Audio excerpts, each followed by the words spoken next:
আসসালামু আলাইকুম সুপ্রিয় শিক্ষার্থী, কেমন আছো সবাই? আশা করি ভালো আছো ইনশাআল্লাহ। সো ভিডিওর থাম্বনেল দেখে তোমরা বুঝতে পারছো আজ আমরা কি নিয়ে আলোচনা করব। হ্যাঁ, আজ আমরা তোমাদের দেখাবো নবম দশম শ্রেণীর রসায়ন বই থেকে রাসায়নিক বন্ধন অধ্যায়ের বন্ধন জোড় ইলেকট্রন সংখ্যা। আসলে অনেক স্টুডেন্ট আমাকে কোশ্চেন করে যে স্যার বন্ধন জোড় ইলেকট্রন সংখ্যা বিষয়টা আসলে বুঝি না। সো এই বন্ধন জোড় ইলেকট্রন সংখ্যা নিয়ে আজ আমরা স্পেসিফিকভাবে আলোচনা করব। সো ভিডিওটি না টেনে সম্পূর্ণভাবে দেখতে থাকবে ইনশাআল্লাহ। So look at the board. দেখো, আমি তোমাদের বোঝার সুবিধাতে এখানে লিখে রাখছি যে bond pair electron. What is bond pair electron বা রিভার্স বন্ড পেয়ার ইলেকট্রন? সেই বন্ড পেয়ার ইলেকট্রনটা ব্যাপারটা আসলে কি? দেখো আমি কি লিখেছি যে জোড়া ইলেকট্রন, পেয়ার মানে হচ্ছে জোড়া বা যুগ্ম, যে জোড়া ইলেকট্রন বন্ধন গঠনে অংশগ্রহণ করে সেই জোড়া, দেখো সেই জোড়া ইলেকট্রনকে বন্ধন জোড় ইলেকট্রন বলে। অর্থাৎ যেই জোড়া ইলেকট্রন কোন একটা রাসায়নিক বন্ধন গঠনে অংশগ্রহণ করে সেই জোড়া ইলেকট্রনকে বলা হচ্ছে বন্ধন জোড় ইলেকট্রন। ঠিক আছে, এখন দেখো এই বন্ধন জোড় ইলেকট্রন সংখ্যা আসলে বিস্তারিতভাবে বোঝার জন্য আমি এখানে তোমাদের কয়েকটা উদাহরণ দিয়েছি বা দিব। দেখো আমি এখানে লিখে রাখছি SF2, SF4 এবং কার্বন ডাইঅক্সাইড, অর্থাৎ সালফার ডাইফ্লোরাইড, সালফার টেট্রাফ্লোরাইড এবং কার্বন ডাইঅক্সাইড।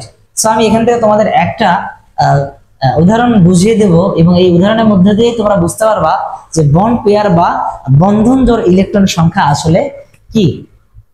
দেখো এই বন্ধন জোড় ইলেকট্রন সংখ্যা শিখতে হলে তোমাকে কিন্তু জানতে হবে এইখানে যে যৌগটার মধ্যে যে পরমাণুগুলো রয়েছে সেই পরমাণুগুলোর ইলেকট্রন যোজ্যতা, অর্থাৎ আমাদের সালফার এবং ফ্লোরিনের ইলেকট্রন যোজ্যতাটা বের করতে হবে।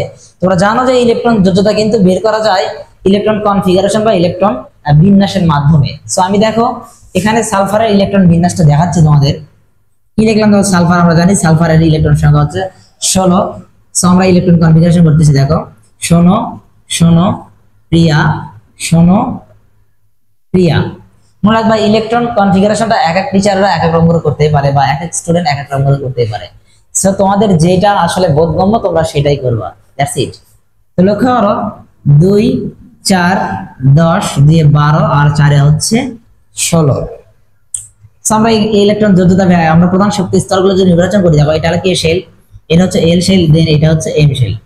সো আমরা দেখতে পারলাম এখানে হচ্ছে আমাদের সালফারের ইলেকট্রন যোজ্যতার ভ্যালুটা হচ্ছে আমাদের 6। আমি যদি ফ্লোরিন করি ঠিক সিমিলার ভাবে আমি ফ্লোরিন করলাম। দেখো ফ্লোরিনের ইলেকট্রন হচ্ছে 9, 2 4 আর 5 হচ্ছে 9। কে শেল, এটা হচ্ছে এল শেল। সো ফ্লোরিনের ইলেকট্রন যোজ্যতার মান কত হচ্ছে 7। তো লক্ষ্য করো আমাদের এই অষ্টকের নিয়ম প্লাস 2 এর নিয়ম প্লাস মুক্ত জোড় ইলেকট্রন, বন্ধন জোড় ইলেকট্রন, আমরা যেটাই বলি না কেন আমাদের এই বন্ধন জোড় ইলেকট্রন সংখ্যার ক্ষেত্রে বা বের করার ক্ষেত্রে আমাদের অবশ্যই কেন্দ্রীয় পরমাণুকে, একটা পরমাণু আছে যে পরমাণু কেন্দ্রে থাকে সেই পরমাণুকে নির্বাচন করতে হবে। অর্থাৎ দেখো আমি কন্ডিশনের মধ্যে নোটেট করছি যে অবশ্যই কেন্দ্রীয় পরমাণুকে নির্বাচন করতে হবে। ঠিক আছে, কেন্দ্রীয় পরমাণু নির্বাচন করতে হবে। সো কেন্দ্রীয় পরমাণু কি হয়? কেন্দ্রীয় পরমাণু সেই হয় যার যোজনী একাধিক থাকে অথবা যার যোজনী সবচেয়ে বেশি। আমরা কিন্তু জানি যে ফ্লোরিন এবং সালফারের মধ্যে সালফার একাধিক যোজনী প্রদর্শন করে, অর্থাৎ সালফারের যোজনী হচ্ছে 2 4 6 এবং ফ্লোরিনের যোজনী হচ্ছে 1। তো সেক্ষেত্রে আমাদের কিন্তু সালফারটা হচ্ছে আমাদের কেন্দ্রীয় পরমাণু। সো আমি দেখো সালফারের কেন্দ্রে রাখলাম। দেখো এখানে আছে SF2, দুইটা ফ্লোরিন রয়েছে, তো আমি দুইটা অযুগ্ম ইলেকট্রন দেবো এবং 4টা যুগ্ম ইলেকট্রন দেবো। তো দুইটা যুগ্ম ইলেকট্রন এবং আর একটা করে অযুগ্ম ইলেকট্রন রাখবো আমি। লক্ষ্য করো আমি কি দিলাম, এখানে দিলাম 2টা ইলেকট্রন, এখানে দিলাম 2টা ইলেকট্রন, 4টা ইলেকট্রন হয়ে গেল। আমি এই পাশে একটা অযুগ্ম দিলাম, এই পাশে একটা অযুগ্ম দিলাম। ভালো করে আন্দাজ করো, সালফারের ইলেকট্রন যোজ্যতা ছিল 6, আমি কিন্তু 6টা ইলেকট্রন দিয়ে দিছি। এখন আসো এটা কিন্তু লুইস ডট দিয়ে, ঠিক আছে, এটা ডায়াগ্রাম দিয়ে করা যায়, লুইস ডট দিয়ে করা যায়, আমি লুইস ডট দিয়ে করতেছি। তো এবার ফ্লোরিনের ইলেকট্রন আছে কত? 7টা এবং ফ্লোরিন আছে কত? 2টা। সো আমি এই পাশে একটা ফ্লোরিনকে স্থাপন করলাম, এই পাশে একটা স্থাপন করলাম। আমাকে অনেক স্টুডেন্ট কোশ্চেন করে থাকে, স্যার আমি এই স্থাপন করতে পারি না। মনে রাখবা স্থাপন করার জন্য তোমাকে জানতে হবে যোজনী, প্রত্যেকটা পরমাণু যোজনী জানতে হবে, তাহলে তুমি স্থাপন করতে পারবে। ফ্লোরিনের যোজনী 1, এই জন্য আমি এখানে কিন্তু অযুগ্ম ইলেকট্রন 1টা করে দিচ্ছি। এখানে 2টা ফ্লোরিন আছে এই জন্য আমি 2টা দিচ্ছি। এখানে যদি 4টা দিতাম আমি 4টা দেখতাম। ঠিক আছে, এবার দেখো ফ্লোরিনের যোজ্যতা ইলেকট্রন কত? 7। তো আমি 7 দিয়ে দিচ্ছি। দেখো 2 4 6 আর একটা হচ্ছে 7। মনে রাখবা আমি এখানে কিন্তু আমি যদি এখানে ডট দিতাম ফ্লোরিনের, তাহলে কিন্তু তোমরা বুঝতে পারতাম না যে আসলে কোন ইলেকট্রনটা কার। এই জন্য আমি কি দিলাম? ক্রস দিলাম। ঠিক সিমিলার হয়তো আমি এটা করতেছি, 2 4 6 আর একটা হচ্ছে 7। ভালো করে আন্দাজ করো, আমাদের বলা হচ্ছে কি অবশ্যই কেন্দ্রীয় পরমাণু নির্বাচন করতে হবে। করছি ওইটা আমরা।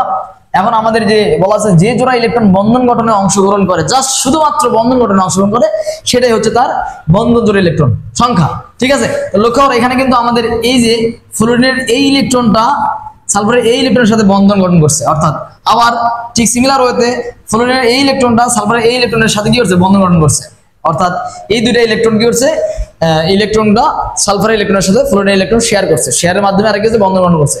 তার মানে আমরা এখানে বলতেই পারি যে এইখানে যে বলছে বন্ধন জোড় ইলেকট্রন সংখ্যা, তাহলে এখানে আমরা বলতে পারি যে কি SF2 যৌগে বন্ধন জোড় ইলেকট্রন দুইটি, কারণ এখানে দুইটা বন্ধন আছে। যদি তোমাদের কোশ্চেন করে যে বন্ধন জোড় ইলেকট্রন সংখ্যা কয়টি, মনে রাখবা এক জোড়া ইলেকট্রন ইকুয়াল দুইটি।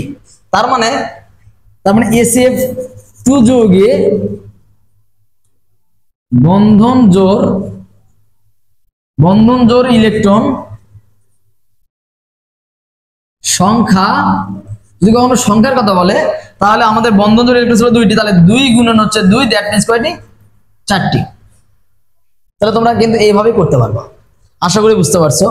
বাই দ্য ওয়ে, ঠিক সিমিলার ওয়েতে তোমরা, আমি এটা যেভাবে করলাম ঠিক সিমিলার ওয়েতে তোমরা কিন্তু করবা যে SF4 এবং কার্বন ডাইঅক্সাইড, এই কার্বন ডাইঅক্সাইড এবং SF4 বা সালফার টেট্রাফ্লোরাইড, আসলে এই সালফার টেট্রাফ্লোরাইড এবং কার্বন ডাইঅক্সাইডের কয়টি বন্ধন জোড় ইলেকট্রন আছে তোমরা এটা দেখাবা ইনশাআল্লাহ। That's it. Thanks a lot everybody for hearing me. আসসালামু আলাইকুম।